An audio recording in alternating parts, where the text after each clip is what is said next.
Kamusta po kayo? Bago po ang lahat, first things first.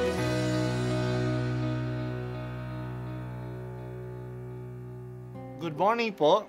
Sinisimulan po natin ngayon ang first things first. At dito po, tinatalakay natin sa unang bahagi ng umaga natin ay ang first readings na binabasa po sa banal na misa. Ito pong tinatalakay natin kasi madalas po kasi marami na tayong alam tungkol sa gospel readings.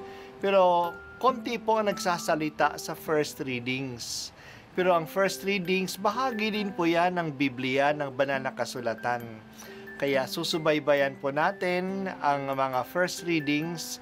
Basahin po natin at kuminsan kailangan ng basahin ng 2 o 3 beses bago maintindihan kasi hindi po tayo familiar sa mga istorya at sa mga kaisipan na tinatalakay dito.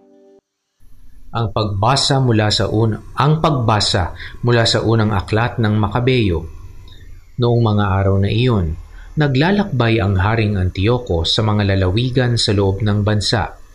Nabalitaan niya na may lungsod na tinatawag na Elimain sa Persya.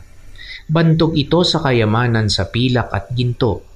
Hindi lamang iyon, pati ang templo roon ay maraming kayamanan, tulad ng mga gintong helmet, baluti at mga sandata.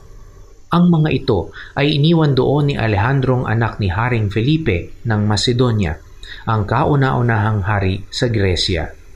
Sa paghahangad ni Antiocong matamo ang kayamanang ito, binalak niyang lusubin ang lungsod. Ang balak na ito ay umabot sa kaalaman ng mga taga roon. Nabigo ang kanyang panukala, sapagkat nilabanan siya ng mga taga roon. Malungkot siyang umurong at nagbalik sa Babylonia. Nasa Persya ang Haring Antioco nang may nagbalita sa kanya na napipilan at umurong ang mga hukbong pinasalakay sa Judea. Nabalitaan din niya na si Lysias at ang malaking hukbo nito ay napaurong din ng mga Israelita. Anupat ang mga Israelita ay bantog na sa lakas dahil sa nabihag nilang mga tauhan at kagamitan ng mga hukbong kanilang nalupig.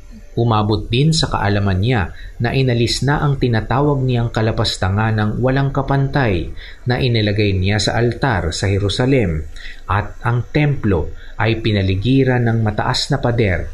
Pati ang kanyang lungsod ng Betsur ay iginawa ng kuta. Sa balitang ito'y natakot ang hari at lubhang nabahala.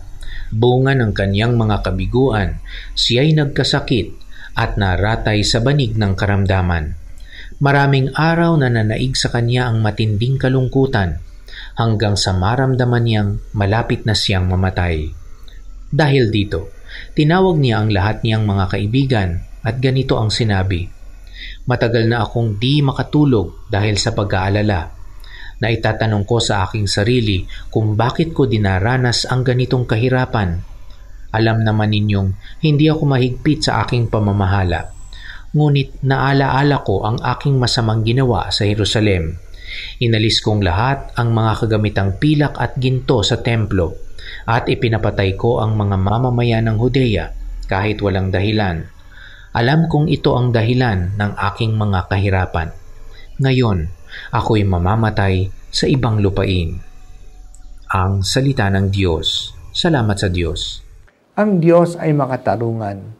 Kahit na ang mga hari at mga dakila sa mundong ito ay kanyang pinapanagot sa kanilang kasamaan.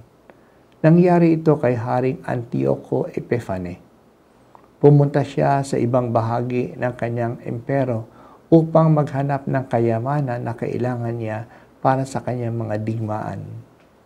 May nabalitaan siyang malaking kayamanan sa lungsod ng Elimain sa Persia, pero nabigo siya. Hindi niya ito nakuha kasi hindi siya pinapasok ng mga taga roon at hindi siya nagtagumpay sa pagsalakay nito. Lubha siyang nalungkot at na-depressed.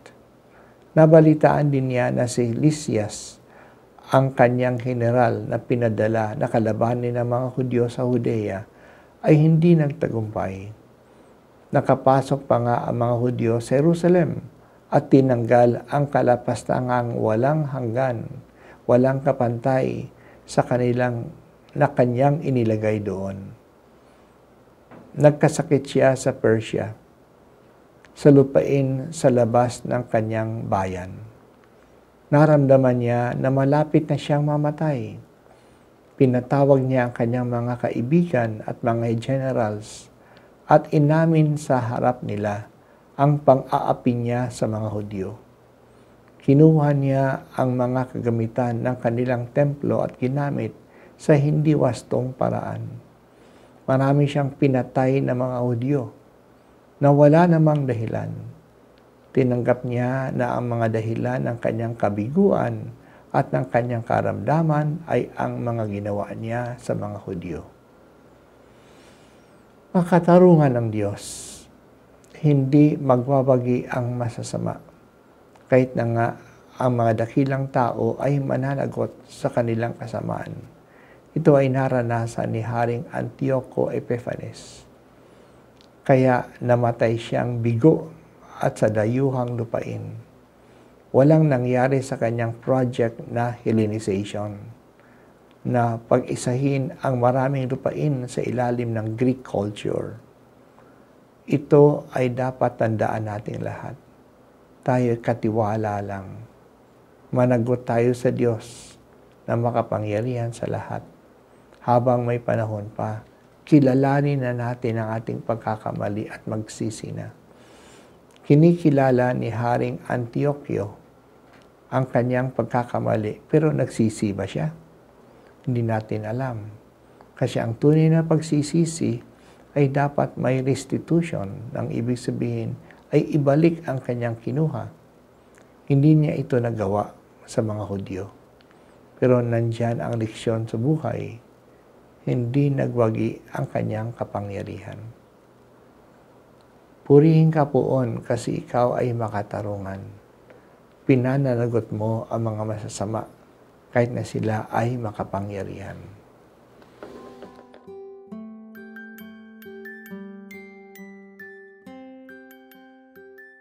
At ako po ay si Bishop Broderick Pabilio dito sa First Things First.